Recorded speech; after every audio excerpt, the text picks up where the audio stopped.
ವ್ಯವಸ್ಥೆ ಇಲ್ಲದಕ್ಕೆ ಕಾಲ್ತುಳಿತ 39 ಜನರ ಸಾವಿಗೆ ಆಯೋಜಕರೇ ಕಾರಣ. ಟಿವಿಕೆ ವಿಜಯ್ ಬಂಧನಕ್ಕೆ ಜನಾಗ್ರಹ.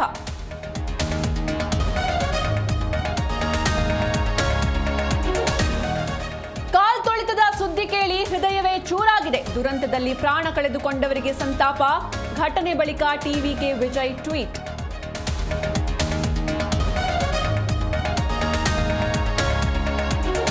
ಕಾಲ್ತುಳಿತ ದುರಂತದಲ್ಲಿ 39 ಜನ ಸಾವು, ಕುಟುಂಬಸ್ಥರಿಗೆ ಮೃತದೇಹಗಳು ಹಸ್ತಾಂತರ.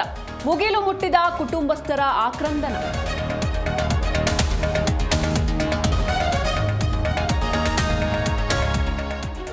ರಾತ್ರೋರಾತ್ರಿ ಆಸ್ಪತ್ರೆಗೆ ಸಿಎಂ ಸ್ಟಾಲಿನ್. ಮೃತರಿಗೆ 10 ಲಕ್ಷ, ಗಾಯಾಳುಗಳಿಗೆ 1 ಲಕ್ಷ ಪರಿಹಾರ. ಇಂದು ಘಟನಾ ಸ್ಥಳಕ್ಕೆ ಸ್ಟಾಲಿನ್ ವಿಸಿಟ್.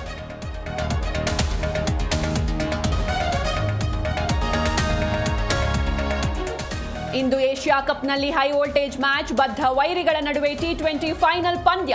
ಮತ್ತೆ ಇತಿಹಾಸ ಸೃಷ್ಟಿಸುತ್ತಾ ಇಂಡಿಯಾ.